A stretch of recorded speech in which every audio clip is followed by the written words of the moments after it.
4월 3일입니다. 전쟁 수칙이란 제목으로 신명기 20장 1절에서 20절까지 말씀 세 번역으로 하겠습니다.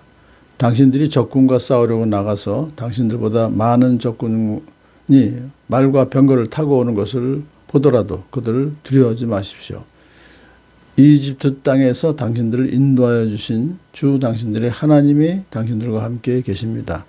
당신들이 싸움터에 나가기 전에 제사장을 불러서 군인들에게 격려의 말을 하게 하여야 합니다.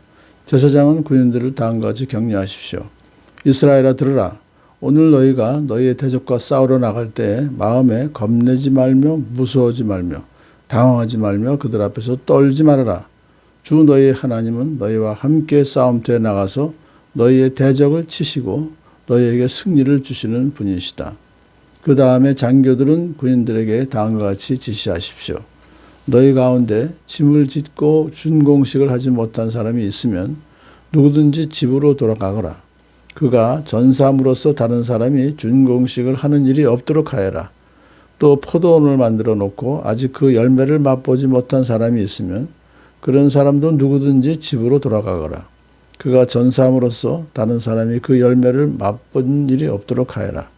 또 너희 가운데 여자와 약혼하고 아직 결혼하지 못한 사람이 있으면 그런 사람도 집으로 돌아가거라. 그가 전사함으로써 다른 사람이 그 여자와 결혼하는 일이 없도록 하여라. 장교들은 군인들에게 또 이렇게 지시하십시오. 전쟁이 두려워서 겁이 나면 누구든지 집으로 돌아가거라. 그런 사람이 있으면 다른 형제의 사기만 떨어뜨린다.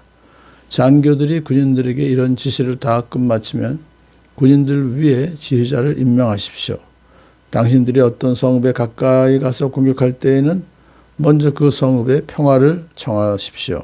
만일 그 성읍 백성이 평화 제의를 받아들이고 당신들에게 성문을 열거든 그 성 안에 있는 백성을 당신들의 노비로 삼고 당신들을 섬기게 하십시오. 그들이 당신들과 평화 제의를 거부하고 싸우려 나오거든 당신들은 그 성을 포위하여 공격하십시오. 주 당신들의 하나님이 그 성읍들을 당신들의 손에 넘겨주셨으니 거기에 있는 남자는 모두 칼로 쳐서 죽이십시오. 여자들과 아이들과 가축과 그 밖에 성 안에 있는 모든 것은 전리품으로 가져도 됩니다. 당신들이 당신들의 대적에게서 빼앗은 것은 주 당신들의 하나님이 당신들에게 주신 것입니다. 당신들의 마음대로 먹고 쓸 수가 있습니다.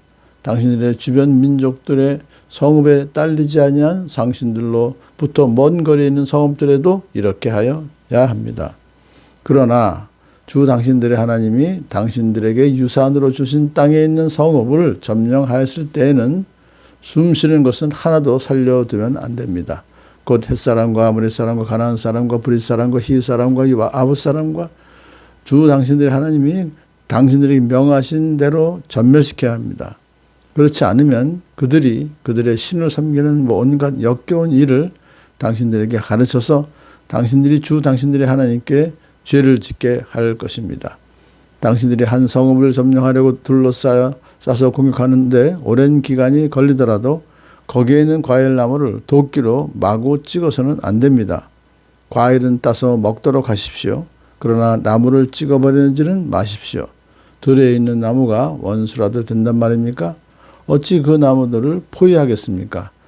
다만 먹을 열매를 맺지 못하는 나무는 당신들이 알고 있으니 그런 나무는 찍어도 좋습니다.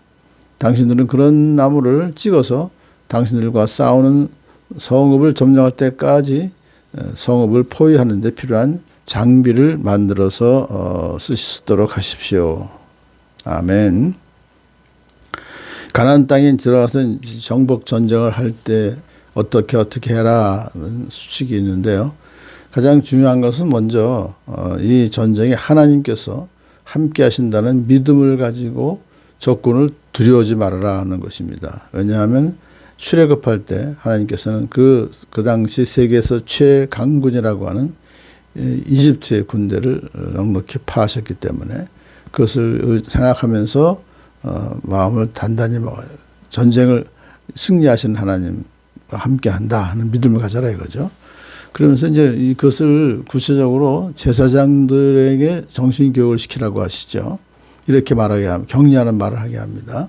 싸우러 나갈 때 마음에 겁내지 말고 무서워하지 말고 당황하지 말고 적군 앞에서 떨지 말아라. 그렇게 말하면서, 왜냐하면 하나님은, 주 너희 하나님은 너희와 함께 싸움터에 나가서 너희 대적을 치시고 너희에게 승리를 주시는 분이 동행하시기 때문에 그렇다, 그런 거예요.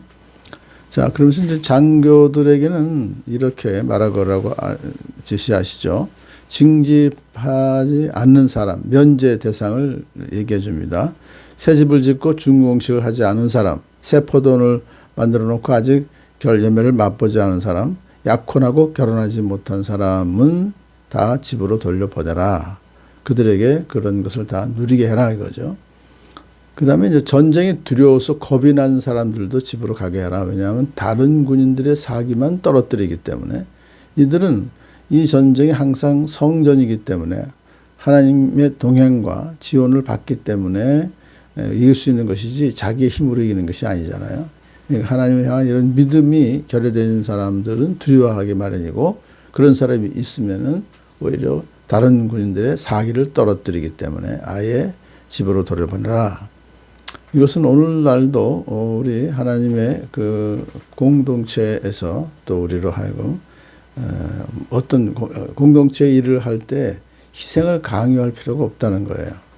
믿음이 부족한 구성원에게 믿음으로 해야 되는 큰 일을 또 강요하면 안 된다. 억지로 맡기지 말라는 거죠. 왜냐하면은 사람들을 강제로 동원하지 않더라도 하나님께서 하나님이 일을 하실 때에는 모든 것을 다 알아서 하신다. 부족한 점을 채워주실 분이시기 때문에 그렇다.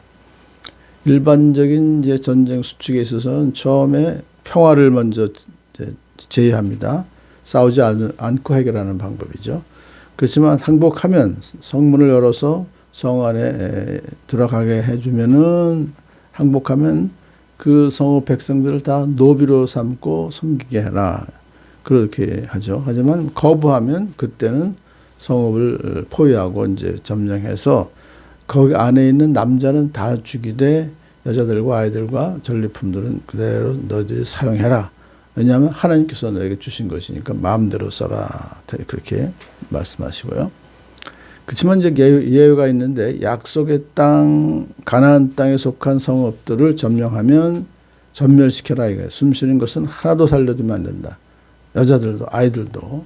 아주 굉장히 엄격하게 이렇게 말씀하시는데, 그 이유는 뭐냐면은, 그렇지 하지 않으면은 그 가나안 주민들이 이스라엘 백성들에게 하나님께 죄를 짓게 만든다 이거죠.